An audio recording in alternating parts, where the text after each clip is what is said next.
Hello বন্ধুরা, সকলকে স্বাগতম জানাই প্রি জ্ঞান স্টাডি ইউটিউব চ্যানেলে।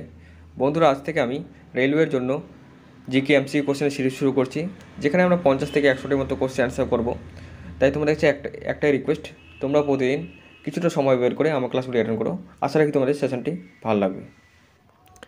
আজকের প্রথম প্রশ্ন, নিম্নলিখিত মরুভূমির মধ্যে কোনটিতে প্রচুর পরিমাণে সোনা পাওয়া যায়? সঠিক অ্যান্সার হয়ে যাবে অপশান ডি, আটাকামা মরুভূমিতে সবচেয়ে বেশি পরিমাণে সোনা পাওয়া যায়। এখানে আমরা দেখে নিই আটাকামা মরুভূমি কোথায় অবস্থিত। আটাকামা মরুভূমি অবস্থিত দক্ষিণ আমেরিকায়। এটা হচ্ছে ম্যাপ। এখানে আমরা দেখতে পাচ্ছি পেরু, একটি দেশ পেরু, তারপর আছে বলিভিয়া, তারপর আছে আর্জেন্টিনা, এর পাশে আছে চিলি। এর মিডিলে অবস্থান করছে আটাকামা ডেজার্ট বা মরুভূমি। তাহলে আটাকামা মরুভূমি কোন মহাদেশে অবস্থিত? দক্ষিণ আমেরিকা মহাদেশে অবস্থিত। আর কোন কোন দেশের পাশে অবস্থিত? পেরু, বলিভিয়া, আর্জেন্টিনা এবং চিলি।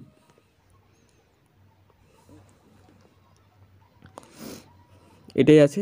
এটা হচ্ছে 600 মাইল দীর্ঘ একটা মালভূমি। ঠিক আছে।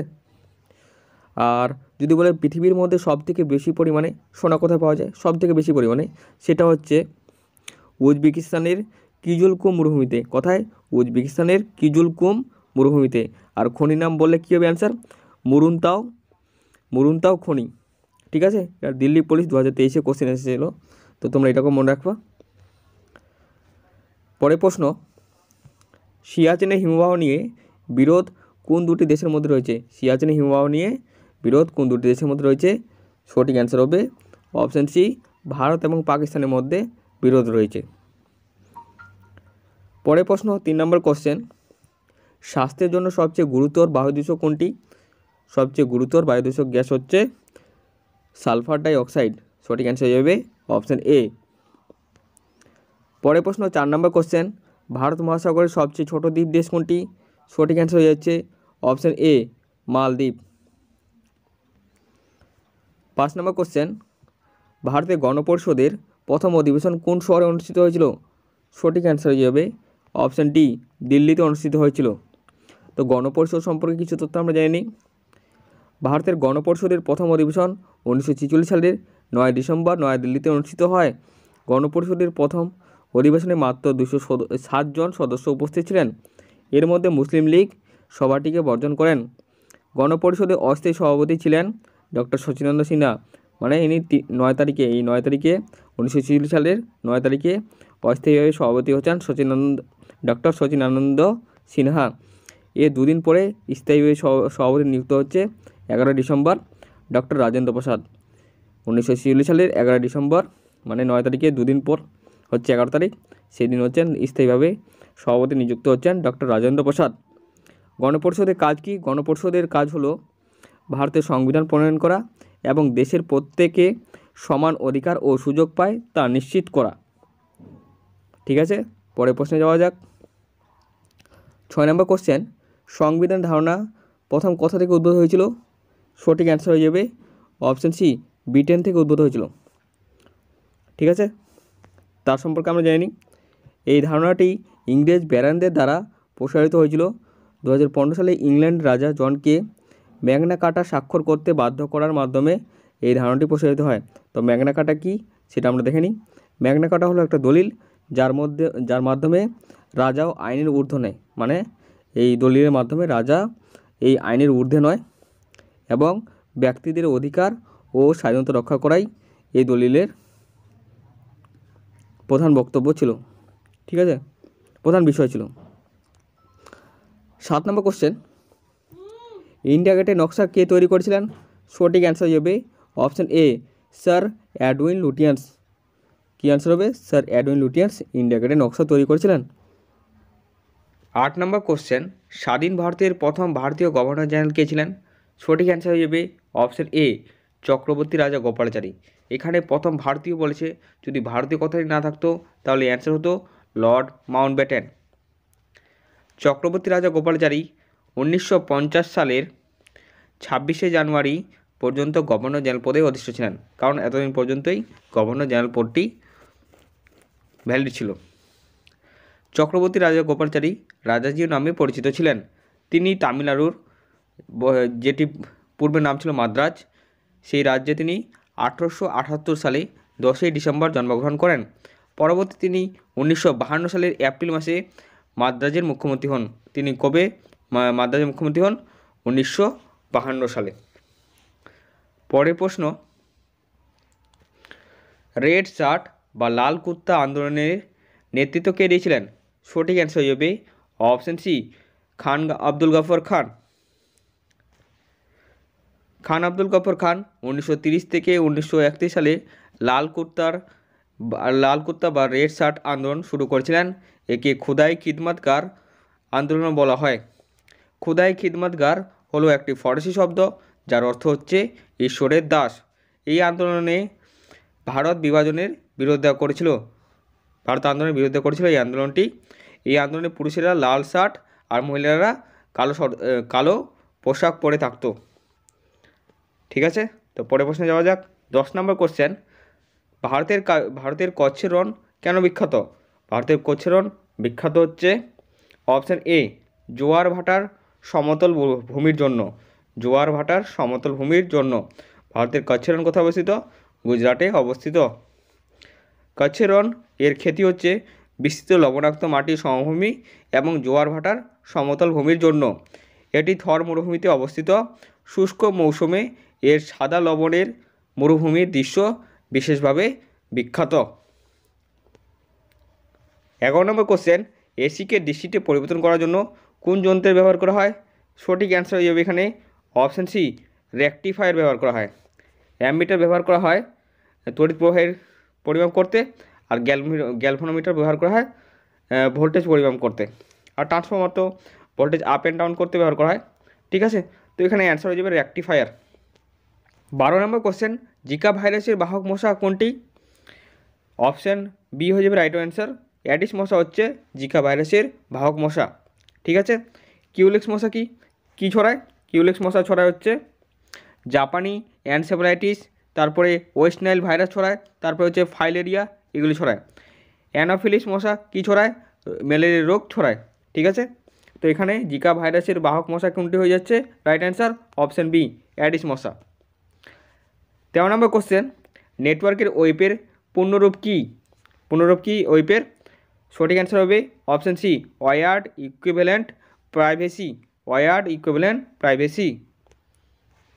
14 নম্বর কোশ্চেন, ভূতাপীয় শক্তির বা জিওথার্মাল এনার্জির সর্বাধিক উৎপাদক কোথায় হয়ে থাকে?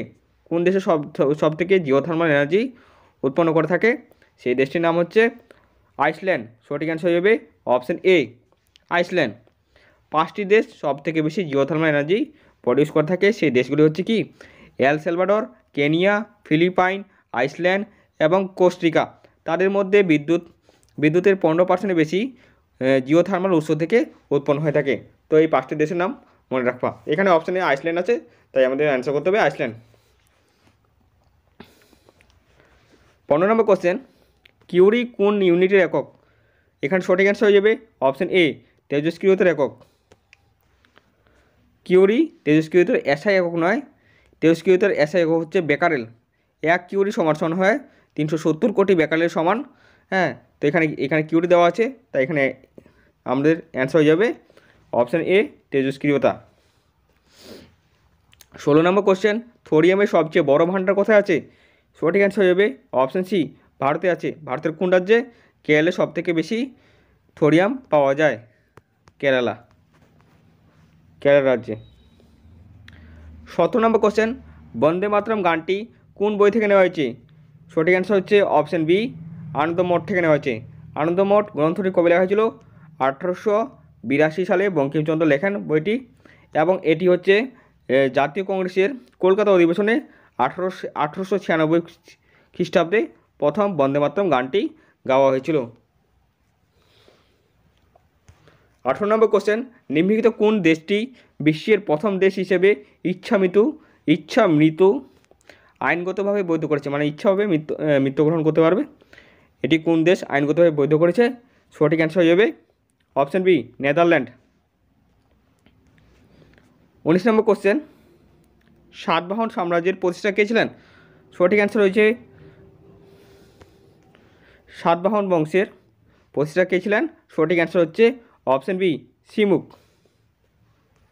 20 নম্বর কোশ্চেন, ভারতের গন্ডারের প্রাকৃতিক বাসস্থান কোথায়? সঠিক অ্যান্সার হয়ে যাবে option C, Kaziranga national park. এটি হচ্ছে গন্ডারের প্রাকৃতিক বাসস্থান। যেখানে দেখতে পাচ্ছি কাজিরঙ্গা ন্যাশনাল পার্ক, এটি কাজিরঙ্গা ন্যাশনাল পার্ক কোথায় অবস্থিত? আসামে অবস্থিত, আসাম রাজ্যে অবস্থিত। এবং কাজিরঙ্গা ন্যাশনাল পার্ক একশৃঙ্গ গন্ডারের জন্য প্রসিদ্ধ। পরের প্রশ্ন, নিম্নলিখিত কোন ধাতুর তড়িৎ এবং তাপ পরিবহিত সর্বাধিক? কোন ধাতুর তড়িৎ এবং তাপ পরিবহিত সর্বাধিক? এখানে সঠিক অ্যান্সার হয়ে যাচ্ছে অপশান সি, সিলভার বা রূপা। 22 নম্বর কোশ্চেন, তিব্বতের সাংপো নদীর অন্য নাম কি? তিব্বতের সাংপো নদীর অন্য নাম হয়ে যাচ্ছে ব্রহ্মপুত্র। সঠিক অ্যান্সার হয়ে গেল অপশান সি, ব্রহ্মপুত্র নদীটি মানসরোবর হ্রদের কাছে কৈলাস রেঞ্জের চেমা ইয়ংডুং হিমবাহ থেকে উৎপন্ন হয়েছে। ঠিক আছে। 23 নম্বর কোশ্চেন, ভারতের কোন দেশের সাথে সবচেয়ে দীর্ঘ আন্তর্জাতিক সীমানা ভাগ করে? কোন দেশের সাথে দীর্ঘ আন্তর্জাতিক সীমানা মানে বাউন্ডারি লাইন শেয়ার করে সব থেকে? কোন দেশের সাথে? ইন্ডিয়া। সেটি হচ্ছে বাংলাদেশের সাথে। সঠিক অ্যান্সার হয়ে যাবে অপশান এ, বাংলাদেশ। বাংলাদেশের সাথে সব থেকে বেশি বাউন্ডারি লাইন শেয়ার করে, কত করে?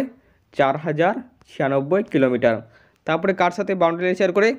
সেটি হচ্ছে পাকিস্তান, 3488 কিমি পাকিস্তানের সাথে করে। তারপর হচ্ছে চায়নার সাথে কত করে? 3323 কিলোমিটার পর্যন্ত বাউন্ডারি লাইন শেয়ার করে। এগুলো তো মনে রাখবা। প্রথমে বাংলাদেশ, তারপরে হচ্ছে পাকিস্তান, তারপর হচ্ছে চীন, তারপর হচ্ছে নেপালের সাথে কত করছে? 1751 কিমি করে। তারপরে কার সাথে করে? মায়ানমারের সাথে। মায়ানমার কত কিমি? 1643 কিমি। তো এগুলো মনে রাখবা ডিস্টেন্সটা, 1643 কিমি। মায়ানমারের পরে কী আছে? তারপরে ভুটানের সাথে বাউন্ডারি শেয়ার করছে কত? 699। এবং সব থেকে কম বাউন্ডারি শেয়ার করে কার সঙ্গে? আফগানিস্তানের সাথে সব থেকে কম করে 106 কিলোমিটার করে থাকে। ঠিক আছে, এটা লাদাখের এলাকা পড়ছে, তো লাদাখের এলাকাই হয়ে যাচ্ছে আফগানিস্তানের সঙ্গে বাউন্ডারি লাইন শেয়ার করছে ইন্ডিয়ার। ঠিক আছে, তো এই সীমানাগুলো মনে রাখবা। 24 নম্বর কোশ্চেন, নিম্নলিখিত কোন প্রতিষ্ঠানটি মহাত্মা গান্ধী দ্বারা প্রতিষ্ঠিত হয়নি? মহাত্মা গান্ধী কোন প্রতিষ্ঠানটি প্রতিষ্ঠা করেনি? সবরমতী আশ্রম, তারপরে হচ্ছে সেবাগ্রাম আশ্রম, তারপরে বিশ্বভারতী, তারপরে ফনিক্স আশ্রম। তো কোনটি প্রতিষ্ঠা করেনি? আমরা জানি যে বিশ্বভারতী কার প্রতিষ্ঠান? রবীন্দ্রনাথ ঠাকুরের প্রতিষ্ঠান। তাহলে এখানে আলাদা কোনটা হয়ে যাচ্ছে? এটা প্রতিষ্ঠা করেনি মহাত্মা গান্ধী। সবরমতী আশ্রম এটি প্রতিষ্ঠা করেছিল, তারপর সেবাগ্রাম, তারপরে হচ্ছে ফনিক্স আশ্রম এটি প্রথম তিনি স্থাপন করেন। কোথায়? দক্ষিণ আফ্রিকায় তিনি গিয়েছিলেন, সেখানে তিনি এই ফনিক্স আশ্রমটি প্রতিষ্ঠা করেন। ঠিক আছে। 25 নম্বর কোশ্চেন, নিম্নলিখিত কোন রাজ্যে ভারতের প্রথম কার্বন মুক্ত রাজ্য হয়ে উঠেছে? 25 নম্বর অ্যান্সার হয়ে যাবে অপশান এ, হিমাচল প্রদেশ ভারতের প্রথম কার্বন মুক্ত রাজ্য হয়ে উঠেছে। 26 নম্বর কোশ্চেন, ভারতের সেনাবাহিনী প্রথম ফিল্ড মার্শাল কে ছিলেন? এখানে সঠিক অ্যান্সার হয়ে যাবে অপশান ডি, SHFJ মানেকশ। এখানে ছবিটা দেখে নাও, এই যে মানেকশ, ইনি হচ্ছেন 1971-এর যে ভারত পাকিস্তান যুদ্ধ হয়েছিল সেখানে তার বিশেষ অবদান ছিল এবং তিনি প্রথম ফিল্ড মার্শাল ছিলেন। তো এটা মোস্ট ইম্পর্টেন্ট কোশ্চেন হয়ে যাচ্ছে। ঠিক আছে, SHFJ মানেকশ। ঠিক আছে, তো এটা মনে রাখবা, মানেকশ। 27 নম্বর কোশ্চেন, মারাঠা সাম্রাজ্যের দ্বিতীয় প্রতিষ্ঠা কাকে বলা হয়? এখানে সঠিক অ্যান্সার হয়ে যাবে অপশান এ, বালাজি বিশ্বনাথ হয়ে যাচ্ছে মারাঠা সাম্রাজ্যের দ্বিতীয় প্রতিষ্ঠা বলা হয়। 28 নম্বর কোশ্চেন, বিসি রায় পুরস্কার কোন ক্ষেত্রে দেওয়া হয়? এটি দেওয়া হচ্ছে চিকিৎসা বা মেডিসিন ক্ষেত্রে বিসি রায় পুরস্কার দেওয়া হয়। 29 নম্বর কোশ্চেন, গতির ব্যবধান সামঞ্জস্য করার জন্য কোন মেমোরি ব্যবহার করা হয়? এখানে এইটা হচ্ছে কী বলে, কম্পিউটারের কোশ্চেন। তো গতির ব্যবধান মানে র্যাম ও সিপিউর মাঝে কাকে বসানো হচ্ছে? ক্যাশ মেমোরি বসানো হয়, যাতে ডাটা আদান প্রদান খুব সহজেই এটাকে ট্রান্সফার করতে পারে, এটা ক্যাশ মেমোরি করা থাকে।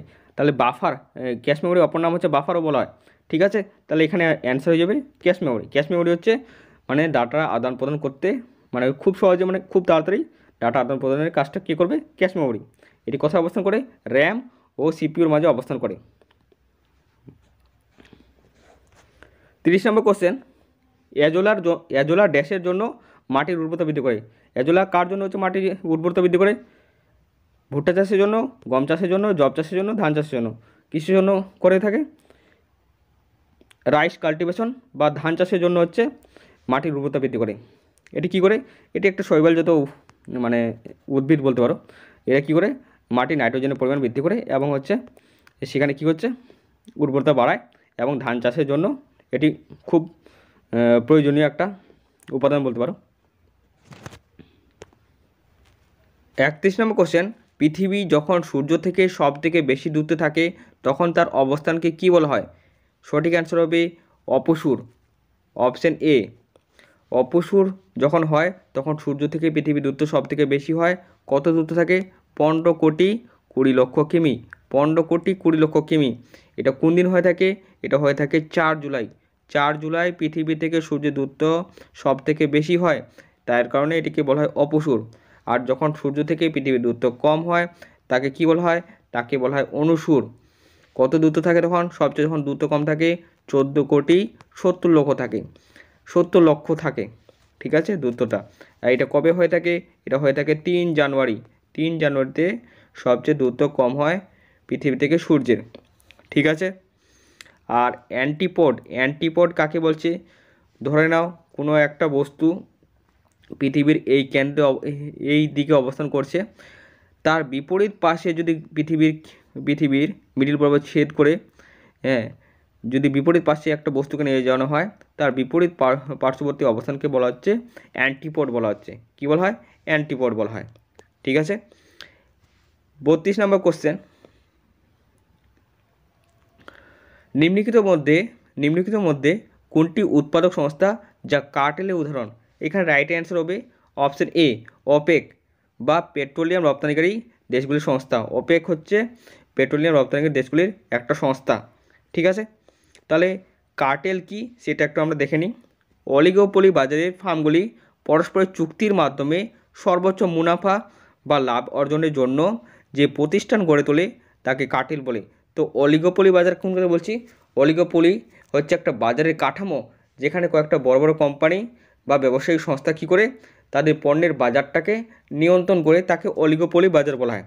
আর এখানে কি হচ্ছে, তাদের মুনাফা অর্জনের জন্য তার একটা সংস্থা গড়ে তোলে, ওই সংস্থাকে বলা হচ্ছে কার্টেল। তাহলে কার্টেলের কাজ কি?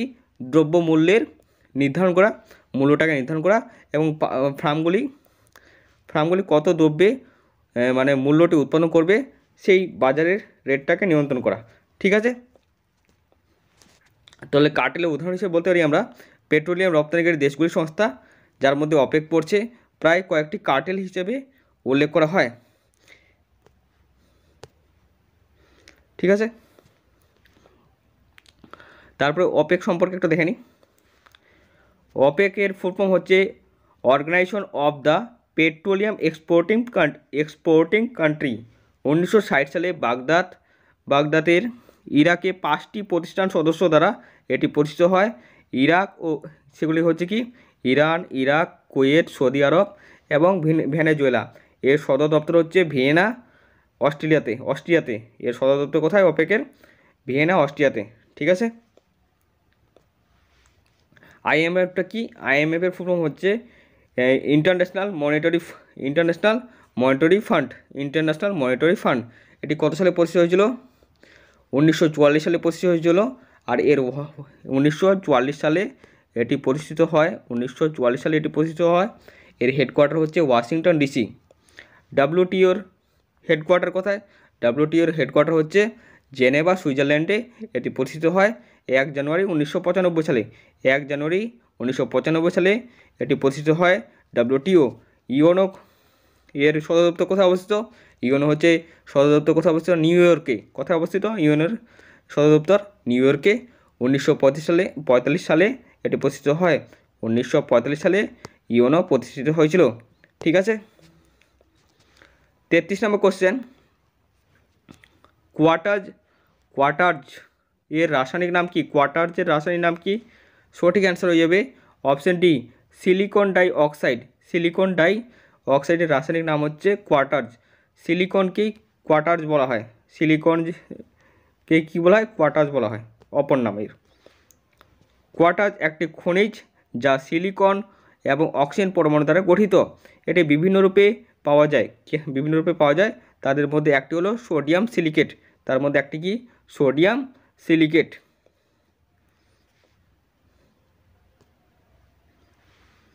34 নম্বর কোশ্চেন, বায়ুতে ড্যাশ উপস্থিতির কারণে রূপা ক্ষয়প্রাপ্ত হয়। তো বায়ুতে যেটির কারণে রূপা ক্ষয়প্রাপ্ত হচ্ছে সেটি হচ্ছে হাইড্রোজেন সালফাইড। অপশান বি হয়ে যাবে রাইট অ্যান্সার। হাইড্রোজেন সালফাইডের উপস্থিতির কারণে রূপা ক্ষয়প্রাপ্ত হয়। স্বর্ণ এবং রৌপ্য সাধারণত বায়ু অর্থাৎ অক্সিজেনের সাথে বিক্রিয়া করে না, কিন্তু হাইড্রোজেন সালফাইডের সাথে বাতাসে থাকলে সেটি ক্ষয়প্রাপ্ত হয়। হাইড্রোজেন সালফাইড যদি বাতাসে থাকে সেটি ক্ষয়প্রাপ্ত হয়। তো এটা মনে রাখবা।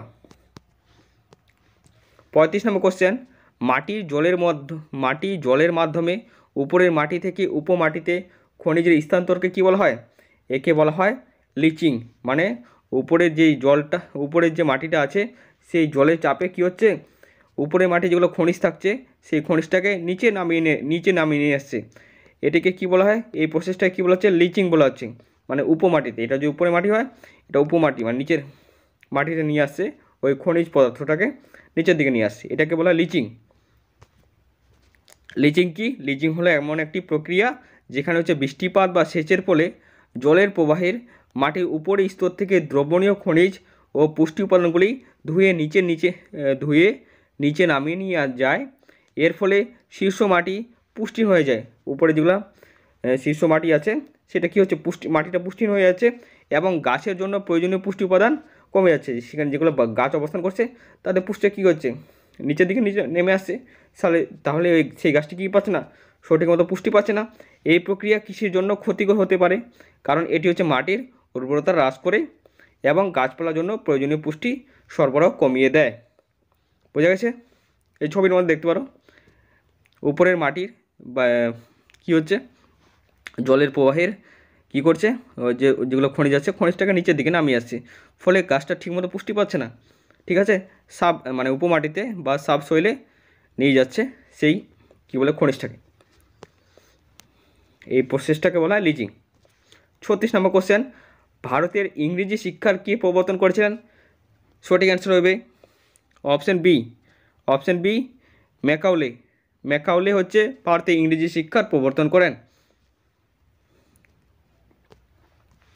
37 নম্বর কোশ্চেন, নিম্নলিখিত অঞ্চলের মধ্যে কোনটির কয়লা ভাণ্ডারে সবচেয়ে সমৃদ্ধ? কোনটা কয়লা ভাণ্ডারে সবচেয়ে সমৃদ্ধ? সঠিক অ্যান্সার হয়ে যাবে অপশান বি, দামোদর উপত্যকা কয়লা ভাণ্ডারে সবথেকে সমৃদ্ধ স্থান। 38 নম্বর কোশ্চেন, রৌপ্য মুদ্রা টঙ্কা কে প্রচলন করেছিলেন? সঠিক অ্যান্সার হয়ে যাবে অপশান বি ইলতুৎমিশ রৌপ্য মুদ্রা টঙ্কাকে প্রচলন করেছিলেন।